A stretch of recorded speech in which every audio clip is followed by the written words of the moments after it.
Buenos días, les saluda Rubí de María Gómez desde una emisión más de Cambio en el Debate, desde la cabina de Cambio de Michoacán, en esta emisión de Cambio en el Debate. Tengo el placer de presentarles a ustedes al maestro Orlando Aragón. Él es profesor de la Facultad de Derecho y le agradezco mucho, maestro, que acepte. Muchas gracias por la invitación. Gracias.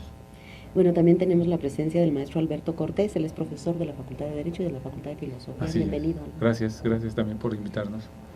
Hemos estado platicando acerca de una mesa que se realizó en la Facultad de Filosofía por parte de académicos de la Universidad Michoacana acerca del proceso de validación de la elección presidencial y específicamente del análisis jurídico y filosófico que se realizó en esta mesa.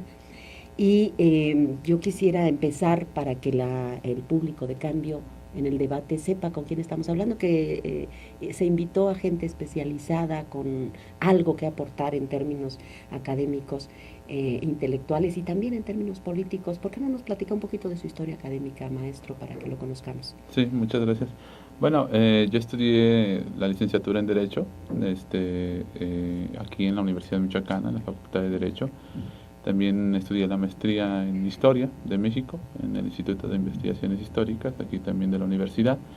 Y estudié el doctorado en Ciencias Antropológicas, con terminal de Antropología Jurídica y Antropología Política, en la Universidad Autónoma Metropolitana, en la Universidad de Iztapalapa. Actualmente, ya desde hace algunos años, trabajo en la Facultad de Derecho, en la maestría y en la licenciatura, en ambos programas. Y bueno, en realidad estoy más enfocado a las materias de ciencias sociales y derecho, sociología jurídica, recientemente también antropología jurídica y por supuesto historia del derecho, que son como las áreas que más trabajo yo. Y bueno, también tengo alguna experiencia en el mundo del litigio, particularmente precisamente en la sala que dictó la sentencia de validación de la elección, la sala superior del Tribunal Electoral, del Poder Judicial de la Federación. Sabemos que tiene un compromiso social, que ha trabajado también con la gente de Cherán. Sí, así es. Tuvimos la oportunidad de estar participando como abogados precisamente en el juicio que les reconocieron sus derechos de gobierno por usos y costumbres, de elección por usos y costumbres, y que concluyó ahora con el nombramiento del Consejo Mayor de Gobierno Comunal de Cherán. En otra ocasión le vamos a invitar a platicar sobre este asunto. Gracias. Pero yo quisiera insistir y marcar que además el maestro Orlando ha trabajado, su especialidad es la antropología jurídica, ha trabajado y estudiado también en algunos otros países, ha visitado Argentina, ha visitado también Portugal, como parte de este proceso de formación que él tiene, y creo que es lo que le dio parte de este conocimiento que ustedes tienen, todos los invitados a esta mesa, le dio la calidad que esta reflexión tuvo y que además amerita la situación política de nuestro país, ¿no? Gracias, maestro. Por otro lado, el profesor Alberto Cortés, que además canta también. Con mi nombre no podía hacer de otra manera. Así es, pero lo cierto es que es una gente que se ha dedicado también de manera muy amplia y durante varios tiempo a trabajar en el tema de filosofía del derecho, en la Facultad de Filosofía y en la Facultad de Derecho. Sí, de hecho fue una cuestión, digamos, un poquito coyuntural. Yo inicié dando clase en la Facultad de Derecho de Lógica Jurídica. Cuando me invitaron yo dije un rotundo no, porque dije que no sabía gran cosa de derecho, pero me comentaban que la gente que estaba ahí normalmente no sabía mucho de lógica. Entonces yo tenía, digamos, como la parte del conocimiento de la lógica, la argumentación, pero no tanto en el área del derecho. Pero la gente luego que estudia derecho, por una cuestión, digamos, de formación también, no es una materia en la cual, de verdad, no me dejará mentir, digamos, la gente de derecho de manera normal se dedique mucho a ella. En los últimos tiempos se ha visto mayor interés, creo que son de las áreas que más vitales se han mostrado últimamente en la filosofía del derecho en general, o el estudio del derecho, la argumentación jurídica, la interpretación jurídica, la hermenéutica jurídica en general, y eso se debe a varias razones, yo creo. Entre ellas una disminución del autoritarismo jurídico que hay en nuestro país, en muchos lugares, donde ahora, digamos, se ve que la ley no es una aplicación, digamos, mecánica, literal, como se ha querido dar a, bueno, como se supone que debe ser hecha, sino que toda interpretación o toda aplicación del derecho está mediada por una interpretación del mismo, ¿no? Que hay que justificar de alguna manera, y eso por eso hay que argumentar. cada vez que se hace una sentencia, el juez también argumenta, el abogado también argumenta cuando presenta un caso, cuando defiende a su cliente. Entonces, la argumentación es una cuestión, digamos, común, ¿no? Necesaria para el área del derecho, pero como que nunca se le había dado insisto, una particular atención, porque se suponía que había una especie de mecanismo, que es el silogismo judicial, silogismo jurídico, que resolvía el problema de argumentación. Pero esto pasa cuando la interpretación no está, digamos, mediando la aplicación del derecho. Cuando está, también se ve que es un elemento sustancial, la argumentación acaba siendo un elemento muy importante para la aplicación del derecho, para su puesta en funcionamiento, y yo creo que eso ha hecho que en países como el nuestro, en general de habla hispana, sobre todo en Sudamérica, creo que nuestro país todavía está un poquito retrasado en ese sentido, falta todavía acentuar más el interés en estos temas, pero empieza a darse, yo creo, ¿no? Es interesante ahora que en las facultades de Derecho estas materias, digamos, se expongan, ¿no? Y nosotros, digamos, como gente de filosofía, un poco salimos a aprender también, yo creo, ¿no? Pero a aportar también algo que luego en las áreas de Derecho no se da mucho. Pero también para gente de filosofía muy importante, ¿no? Que gente de filosofía nos acerquemos más a las áreas, claro, en este caso del Derecho. Y como siempre, incluso contigo lo hemos comentado una vez, con Orlando también, a veces tiene que ver con el modelo educativo que tenemos en la universidad, que es un modelo realmente muy anticuado, que impide la movilidad estudiantil, que impide que un alumno que pueda estudiar, por ejemplo, filosofía y a la vez partes de derecho, para formarse en estos dos ámbitos y no estar como hemos estado hasta ahora, donde uno conoce una parte pero falta la otra, claro, y estamos así. Entonces, hay muchas tareas obviamente pendientes.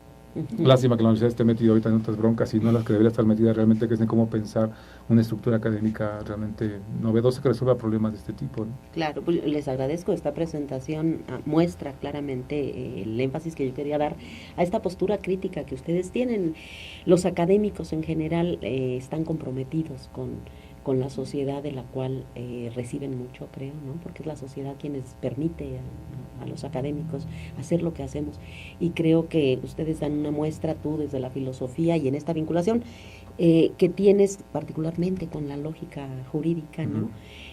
Creo que has contribuido a crear esto que llamaba a Orlando en la mesa, de la que hablamos hace un momento y que da pie a esta entrevista, una visión contrahegemónica del derecho. ¿Por qué no nos platica un poquito de eso, maestro? Que es una cosa muy novedosa desde mi punto de vista.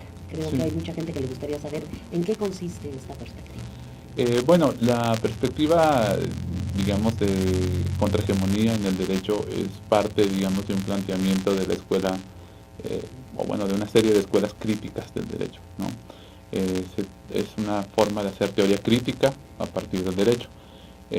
Básicamente la premisa fundamental de toda esta amplia gama de teorías críticas, porque bueno, no es solamente una, no son distintas propuestas, se parte del hecho del entendido, o de un entendido radicalmente opuesto al que comúnmente se enseña en las facultades de derecho. Ese entendido es básicamente, el derecho es un instrumento de dominación, es un instrumento político, es un instrumento no neutral, es un instrumento que sirve para mantener el status quo y también mantener las exclusiones sociales.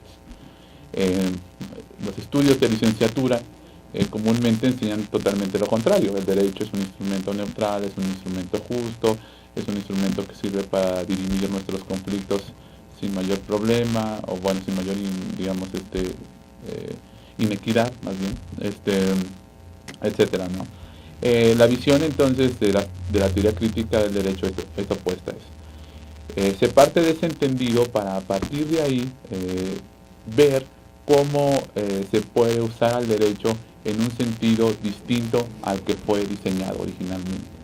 Y esto nos lleva precisamente al terreno de las estrategias, de cómo en condiciones particulares el derecho puede surgir o puede ser un instrumento de liberación o de empoderamiento para las clases sociales, los sectores sociales, digamos, desfavorecidos, por decirlo de alguna forma, ¿no? Por supuesto, también la teoría crítica del derecho, o este planteamiento de teoría crítica del derecho, rompe con otra tradición de izquierda que tradicionalmente había sido muy fuerte, que es el marxismo, por lo menos el marxismo en su sentido más ortodoxo, en el cual al derecho no le asignaba ningún tipo de relevancia, ¿no?, en el cambio social. Al contrario, solamente era un instrumento de dominación y punto. No hay nada que hacer con el derecho solamente sirve para dominar. Entonces, estas nuevas teorías críticas del derecho lo que se preguntan es, primero, si el derecho tiene alguna utilidad en ciertos contextos para no hacer el cambio social en sí mismo el derecho, pero sí para abrir, digamos, fracturas en el sistema y a partir de ahí empezar a pensar ciertas transformaciones y ciertos cambios. El ejercicio de teorización en esa materia es en qué condiciones y bajo qué circunstancias se puede hacer esto con el derecho, ¿no? Entonces, es un planteamiento hasta cierto punto novedoso. Ahora, particularmente ahora, ¿no? Yo estoy trabajando con el profesor Boaventura de Sousa Santos en un proyecto precisamente que se llama así, ¿puede el derecho ser emancipatorio? Como pregunta, ¿no? Y entonces lo que se discute a partir de distintos contextos es en qué condiciones el derecho, particularmente el derecho estatal, puede ser útil para los movimientos sociales, puede ser útil para las reivindicaciones políticas progresistas, ¿no?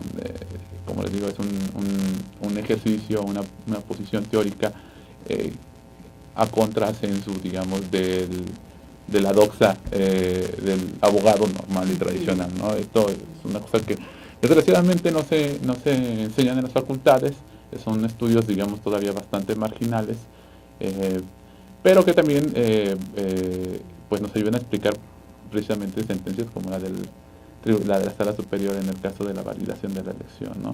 Y muchas otras cosas, ¿no? La propia educación de los abogados.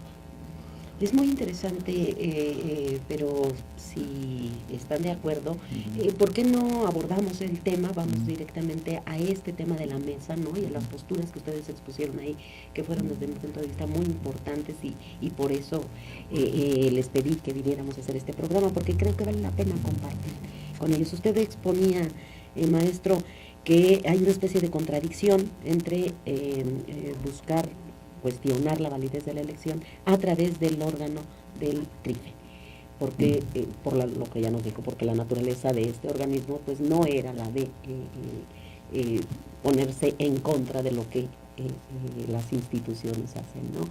Y Alberto, hablabas de otros aspectos externos, ¿no? A las propias instituciones oficialmente encargadas de validar la elección, que era pues todo el contexto periodístico que rodea esta situación. ¿Por qué no nos platican un poco cada cual de la posición que pusieron en esta mesa? Sí, de hecho, de las cosas que vale la pena de esa mesa, yo creo es que solamente hablando es abogado.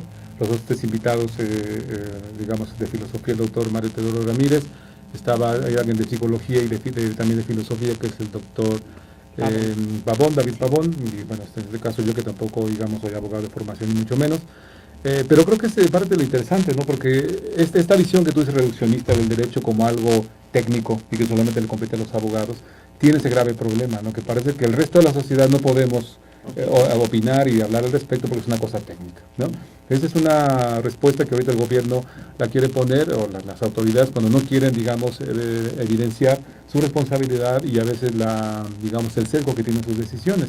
En el asunto, por ejemplo, de la banda 2.5, cuando se le pregunta al secretario de Comunicaciones cómo está el problema, siempre su respuesta es un asunto técnico, ¿no? Como es un asunto político, no por un asunto de la sociedad en general.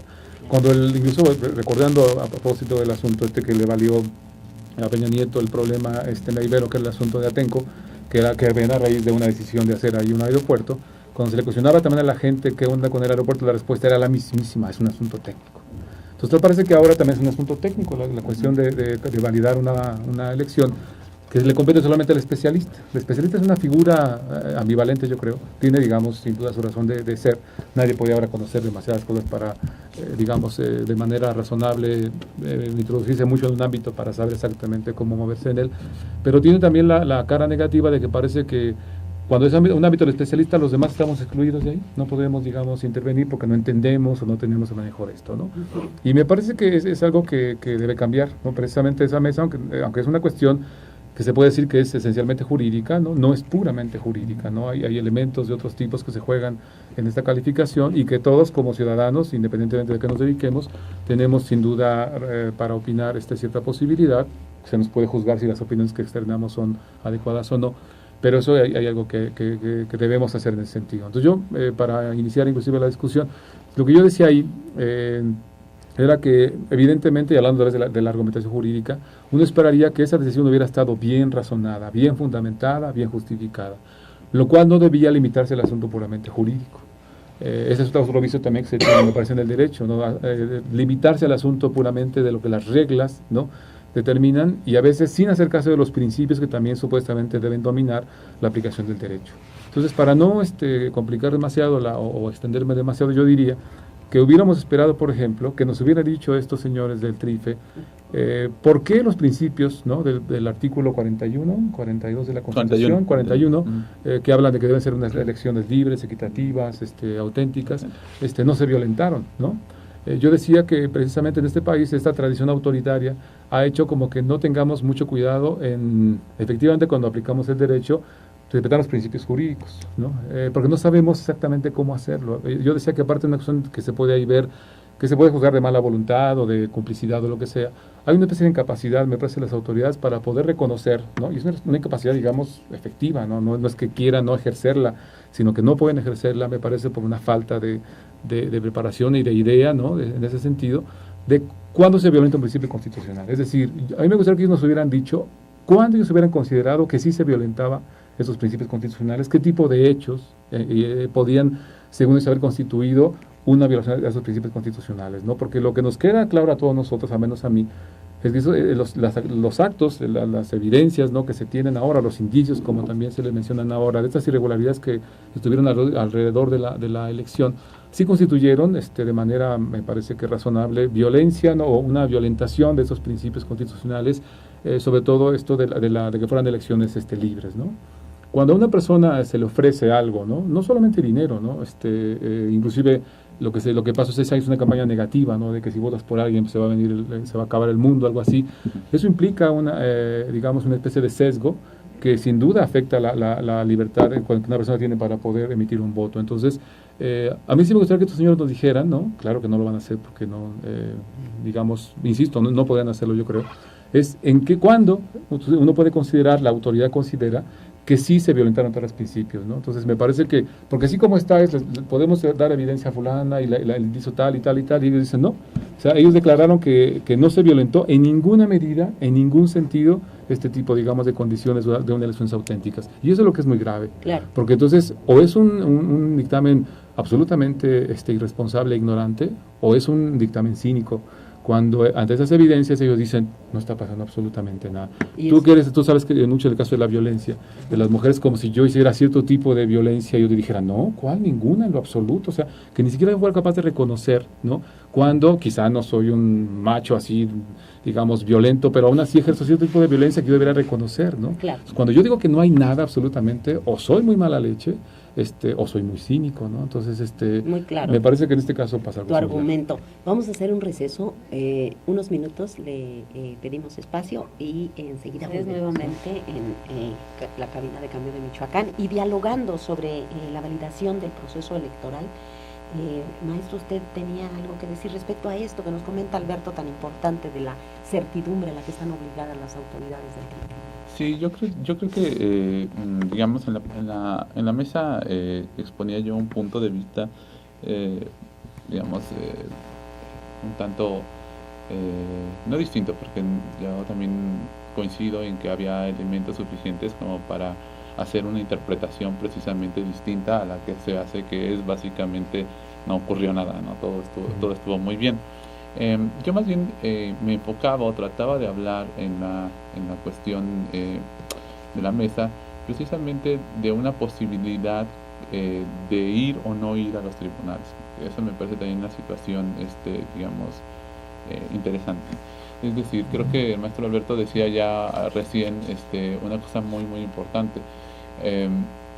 Hoy en día, digamos, la negación de la política generalmente pasa por el alegato hacia la técnica, ¿no? Es decir, no, tú no puedes opinar esto porque en realidad es una cuestión de especialistas, como pasa en la economía, como pasa en todo este tipo de cosas.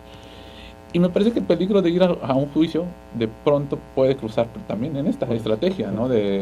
No, es que ustedes no entienden. Cierto que el discurso del sentido común de la gente y el discurso jurídico no es la misma cosa, pero también, como dicen, eso no quita la posibilidad de emitir una opinión como ciudadano, que además es el más afectado y el titular de un derecho hacia una resolución judicial. Me parece entonces que a mí, digamos, precisamente desde este planteamiento, desde esta mirada del derecho, me parecía una cuestión que se debió de haber ponderado ir o no a los tribunales. No dudo que se haya ponderado, seguramente en algún momento la coalición del movimiento progresista lo pensó, ¿no? Pero no sé, digamos, en qué sentido. Cierto que también hay una presión, o había una presión, sigue habiendo, hacia la coalición, en el sentido de que son, digamos, gente que no respeta las instituciones, gente que, digamos, no respeta el Estado de Derecho, etcétera, y que tal vez en ese sentido intentó ir por esa vía para acallar esas críticas. Sin embargo, me parece que si uno se pone a pensar qué ganaba el movimiento progresista yendo al tribunal y qué perdía, me parece que el balance era más probable que lo perdía a que lo que ganaba.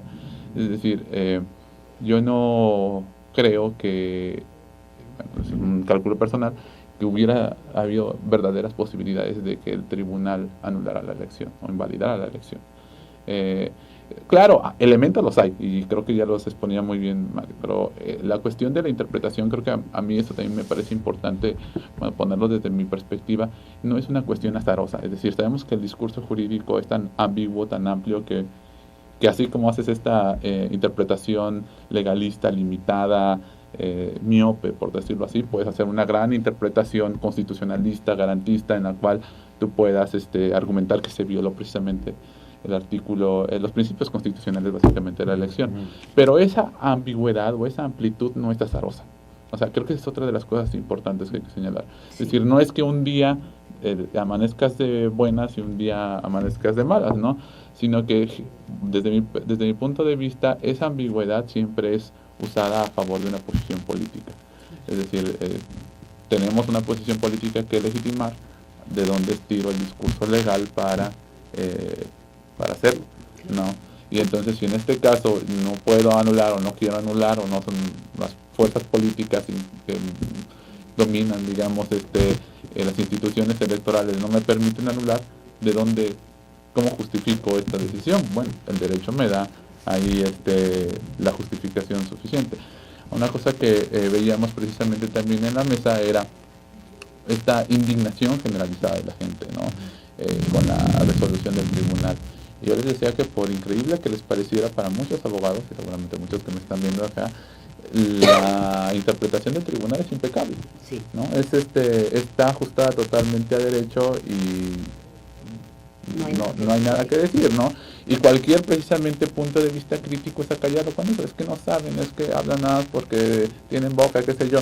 Y me parece muy, eso que es una cuestión totalmente lamentable, ¿no? También, digamos, exclusión de la responsabilidad que como ciudadanos tenemos.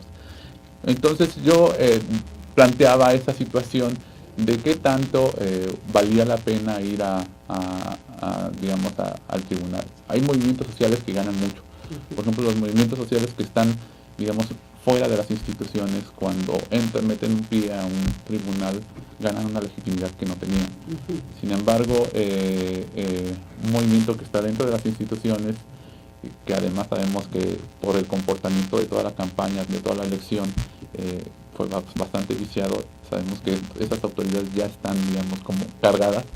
Meterse a un tribunal que ya sabemos que también está cargado, parece una jugada muy riesgosa, ¿no? Y que te hace pensar, por ponerlo en un término más teórico, en esta noción de fetichismo legal de Marx, ¿no? Como esta cuestión de ideología jurídica que te crea el tribunal como una posibilidad precisamente para ir a resolver un conflicto, como si estuvieran ahí los dados no cargados, por decirlo así. Sí, ¿no? como si existiera la neutralidad. Exacto. Yo recordaba ahorita que estaban hablando ustedes de esto, una frase de Montesquieu acerca de esta problemática y de la división que se da, de las decisiones sociales que producen este tipo de fenómenos políticos, ¿no? Y yo lo comparto, la idea de que no son las ideas lo que separan a los seres humanos, sino los intereses, ¿no? Y ese sí es lo que tú estás hablando. Hay cosas en juego ahí y no podemos ser ingenuos. Pero en este sentido, a mí me llama mucho la atención algo que los dos comparten y han hablado aquí, acerca de la argumentación. Esto de que el sentido común o la argumentación del sentido común no necesariamente coincide con la argumentación jurídica. Suena muy, muy fuerte, muy produce hasta temor. Creo que habría que matizar, no sé si estén de acuerdo, en que si bien no necesariamente coinciden, no quiere decir que sean contrarias, ¿no? No necesariamente son excluyentes. ¿O qué quieren decir con eso? De que no coinciden el sentido común y el sentido jurídico, o la lógica jurídica y la lógica del sentido común, o la argumentación jurídica y la del sentido. Bueno, no tanto que no coincidan, sino que otra vez, si tú te circunscribes a un ámbito muy especializado de decisión, donde otra vez vemos el asunto del especialista, del técnico, que ahí, digamos, tiene una especie de manera de autojustificarse y decir, mi decisión es impecable. Lo que digo es que esa estructura, digamos, en la cual se da esa interpretación, esa argumentación interna, no está aislada, forma parte de un contexto más amplio, donde hay otro tipo también de intereses, de ideas, en la cual tú también puedes juzgar esta cosa. Tú decías hace ratito que la decisión del TRIFE es inatacable. Desde el punto de vista jurídico, digamos sí, porque las reglas son así, es el tribunal máximo, ya no puedes acudir a uno más. Pero me parece un error decir que eso la haga inatacable desde el punto de vista de la crítica, digamos, incluso jurídica, ¿no? Filosófica, otra vez de sentido común, si le queremos llamar así. Es decir, que sea inatacable, que sea última decisión, que sea la decisión de la autoridad que fue constituida para ello, no significa que debamos aceptarla sin más. O sea, eso me parece que es un error. Se pueden equivocar. Es así de simple, entonces se puede hacer una decisión injusta, puede ser una decisión desinformada, una decisión mal razonada, mal justificada, y la labor, me parece, incluso académica, es esa también. Es decir, bueno, esta decisión, es cierto que fue la decisión que se tomó, y está bien, no decimos que debamos cambiar, digamos, no se puede cambiar, digamos, la decisión, pero eso tampoco implica que debamos dejarla así tal cual, sin analizarla y sin criticarla. Claro. Y esa gente que puede venir de ámbitos no del especialista jurídico, aunque también serían válidas estas críticas, ¿no? Incluso la crítica que estoy lanzando de que no se tomaron en cuenta esos principios constitucionales me parece una crítica jurídica, ¿no? Que también, digamos, tiene una base o una perspectiva más extensa, ¿no?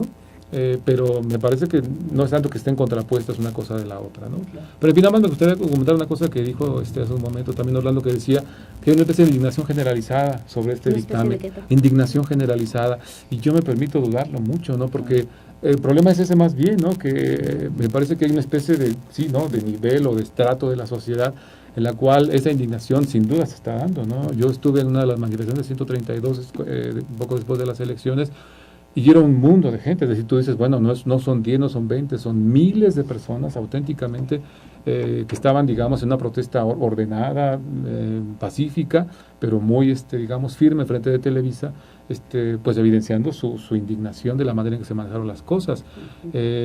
Y me parece que hay un ámbito de la población también muy amplio que no está indignada, porque ahora sí, como se dice, hay que ser digno para poderse indignar, hay que tener un poco de dignidad. Debes tú hacer sentir que te han violentado algo, que te han invadido un ámbito de donde tú no estás dispuesto a permitir eso, que es el ámbito de tu libertad de elección. Pero me parece que el problema de este país es ese, ¿no? Que una ciudadanía que tenemos todavía, que no está informada, que no es plenamente consciente, y que al contrario está manipulada, ¿no? Precisamente lo que se critica a la elección es que hubo una forma de manipular una gran cantidad de la población, que a través de la presentación de un producto creado por una televisora eran capaces de poder, digamos, formar su opinión y emitir un voto, y aparte el asunto también del financiamiento que pudo haber derivado en la compra de votos.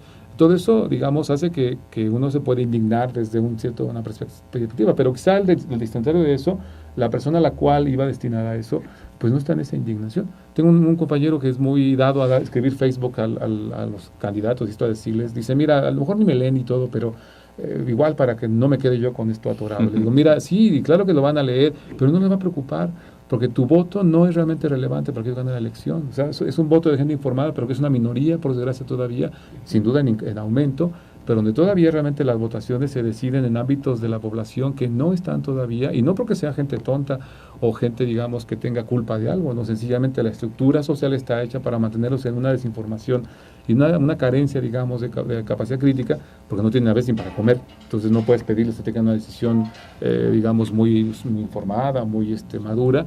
Y entonces me parece que es lo más vil todavía, ¿no? Que esas campañas estén destinadas a ese tipo de capas de población, influir en ellas para que se pueda ganar la votación con ese tipo, digamos, todavía de estas sociales que por desgracia en nuestro país todavía son mayoritarios. ¿Qué hacer? ¿Qué hacer, doctor?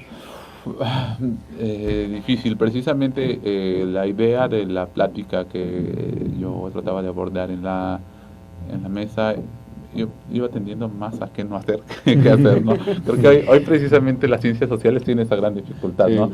Responder esa pregunta como leninista, ¿no? De qué hacemos, cómo afrontamos lo que se nos viene, ¿no? Yo planteaba esta cuestión de el recurrir al derecho precisamente a partir de estas experiencias de uso contrahegemónico del derecho, porque me preocupa una lectura del proceso. Es decir, creo que a raíz de esta nueva experiencia, de este nuevo fraude para mucha gente, para muchos de nosotros, se tiene que hacer un diagnóstico, y en base a ese diagnóstico es que pues se podrá pensar qué hacer, ¿no? Y el diagnóstico que yo empiezo a ver en cierta capa de la izquierda, ¿no? De esto grandísimo componente heterogéneo de lo que es la izquierda en México, es una lectura preocupante, ¿no? Denise Dresser, por ejemplo, escribía una columna que algo así se llamaba 25 razones para las cuales cuestionar el fallo del tribunal, en la cual creo que daba buenos elementos en general de por qué no estar precisamente de acuerdo o aceptar tan fácilmente, digamos, la respuesta que daba el tribunal. Sin embargo, lo que me preocupaba era sus últimos puntos, y que desplazaba, digamos, todo el problema a un asunto de leyes, a un asunto de no tenemos leyes que nos permitan la fiscalización rápida, no tenemos leyes que nos permitan, digamos, conocer información más adecuada, más oportuna. O sea, la moraleja, por decirlo así, subyacente era: necesitamos reformar la ley. Y a mí me preocupa mucho esa lectura, porque creo que también ya deberíamos en este momento de haber aprendido de experiencias pasadas. La de hace 6 años. La de hace 6 años, efectivamente, el desplazamiento del problema se convierte en un asunto de leyes. Nos falta mejorar nuestras instituciones. Y precisamente este problema del reformismo en el derecho, me parece que hoy en día los problemas que enfrentamos hoy en día en nuestro sistema político están desbordados totalmente esa cuestión de legalidad, nada más, ¿no? O sea, nada nos garantiza que el día, además es lo más lógico incluso, que el día de mañana, o la siguiente elección más bien, se vayan a utilizar otro tipo de artimañas para, como se hizo ahora, para otra vez viciar ¿cómo se dice?, el proceso electoral, y volver a decir: ay, es que nos falta mejorar las leyes, ay, es que, o sea, no se trata de eso. Yo creo que hoy vivimos precisamente en un periodo de crisis política que va mucho más allá. Yo creo que una cuestión que sin lugar a dudas es fundamental, y que ahí quisiera ligar con un punto que decía ahorita Mario, es que necesitamos como una especie de nueva conciencia política, ¿no? En el sentido de que nuestra clase política nos ha logrado convencer de que dejemos, o que les dejemos a ellos todo el control de la política, y además que no nos interesemos por el ámbito más inmediato de decisión política que tenemos. Es decir, el problema de nuestras colonias, el problema de nuestra ciudad, el problema de nuestro trabajo, no pareciera, o como la cultura política que se pretende difundir a veces a partir de estas instituciones electorales, es que eso es politiquería, por decirlo así, ¿no? Que es como política vulgar, que eso te conviertes en un chismoso, que si protestas porque en el ámbito más inmediato de tu actividad se te viola un derecho, eres un, digamos, criticón, eres una persona problemática. Una devaluación de la acción política, exactamente, ¿no? ¿no?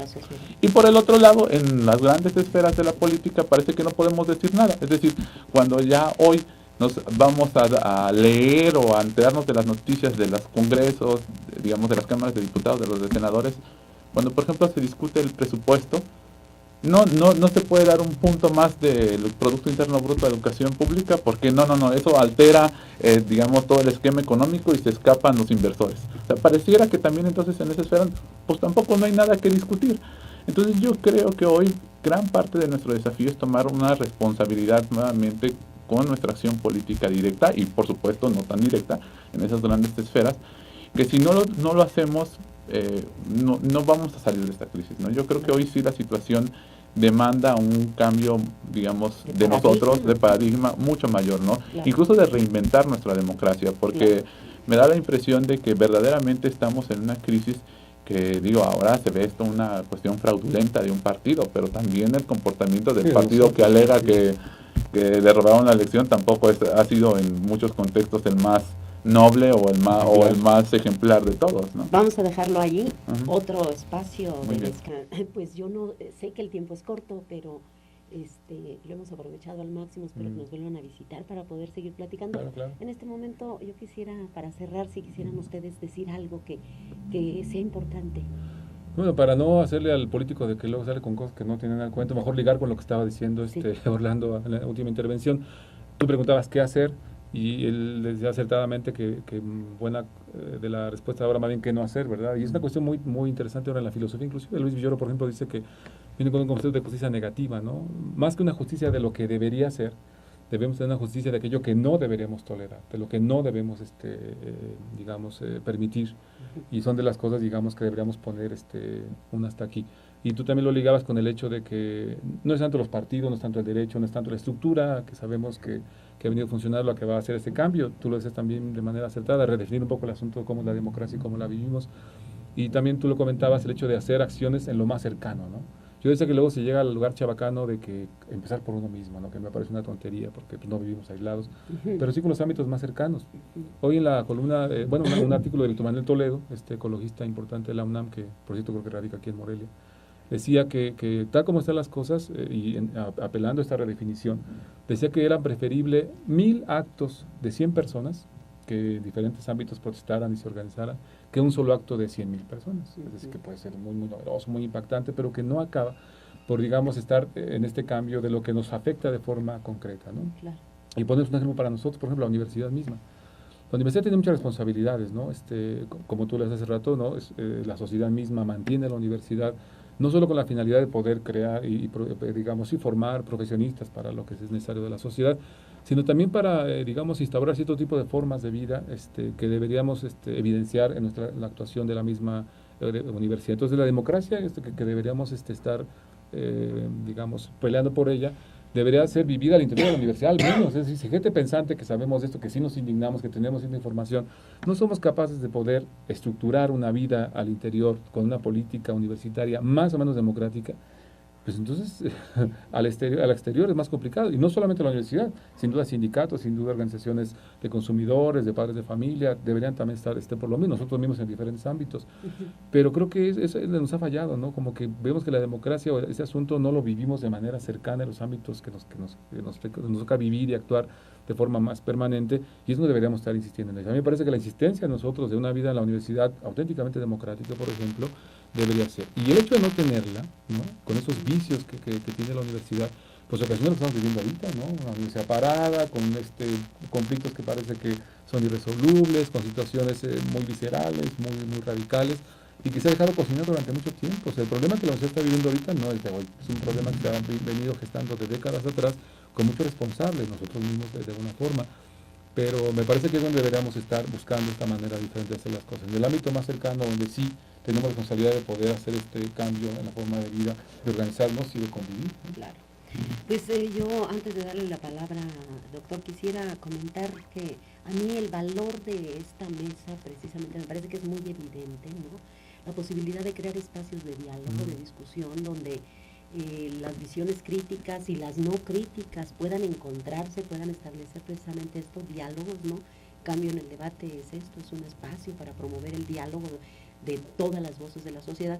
Y yo creo que es importante algo que dice una filósofa que yo estudio, que ella critica que en los ámbitos educativos, en todas las ciencias y en todas las actividades de aprendizaje, se les enseña a las personas la verdad o la búsqueda de la verdad, pero separada, disociada de la justicia, dice Simón Weil.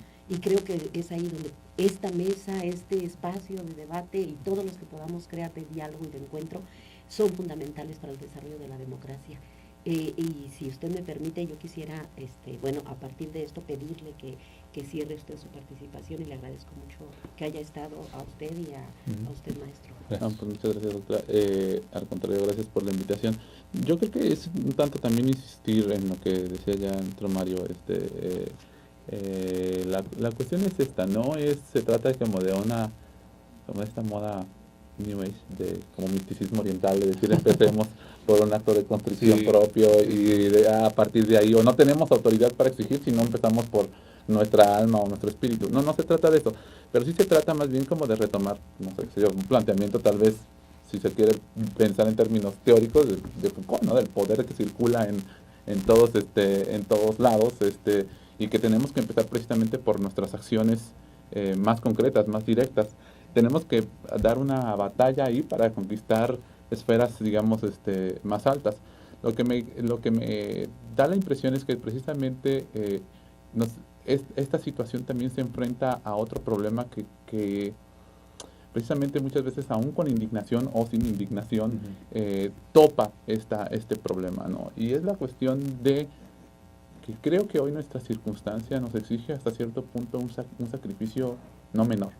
Tenemos que renunciar también a esta cultura comodina, de no hago nada mientras no me afecte, o cuando me afecta incluso, pues digo, pues ya ni modo, así es la sociedad. Sí, no nada más me indigno y cosas así, sino que, o nada más posteo en el Facebook, mueran todos, o cosas así, ¿no? No, tiene que trascender más allá. Yo creo que hoy se nos exige una responsabilidad mucho mayor, un sacrificio mucho mayor si en realidad queremos cambiar las cosas, ¿no?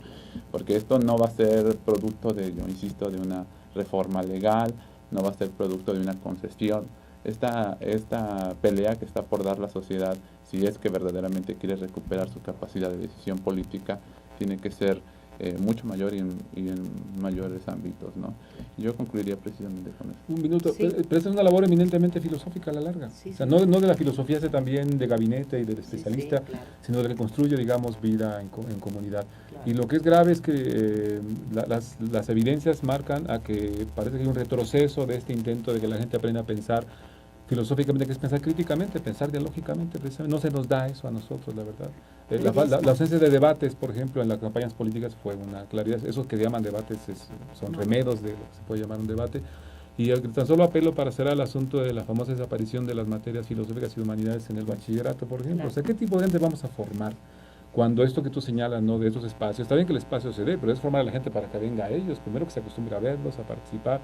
Pero si no tiene un poquito también de mínima formación o de incluso de confianza en que debatir tiene sentido, vale la pena, vale para algo, sirve para algo, entonces no, a mí me parece que gran parte de este derrotismo que tú dices es sí, ¿no? Porque el mismo Face a veces me indigno, digo cosas, pero tampoco debato, o sea, tampoco construyo, tampoco trato de argumentar y de dialogar. Entonces estamos en un panorama muy complicado realmente, pero bueno, no se puede perder la esperanza, ahí vamos, creando espacios como este. Bueno, es que hoy sí amanecí escéptico, como dices tú, a lo mejor mañana amaneceré más optimista. Yo quisiera cerrar con esta idea, ¿no?, de la necesidad que tenemos de vincular la verdad con la justicia. Creo que es algo fundamental esto, ¿no? Y yo precisamente quisiera aprovechar para despedirme en un breve tiempo que voy a tomar para concluir mis estudios de doctorado, del público que ve este programa. Yo les agradezco mucho que sean ustedes quienes me acompañen en esta ocasión, porque voy a hacer este descanso, es parte de lo mismo, de buscar precisamente a través de la actividad académica, pues algo que aportar, ¿no? Y yo creo que todos estamos en esto. Yo les agradezco mucho a ustedes y le agradezco a nuestro auditorio de Cambio de Michoacán y de Cambio en el Debate el tiempo que le dedican a atender a lo que su servidora con humildad y con mucha gratitud hace para todos ustedes. Muchas gracias. Pues que aproveches este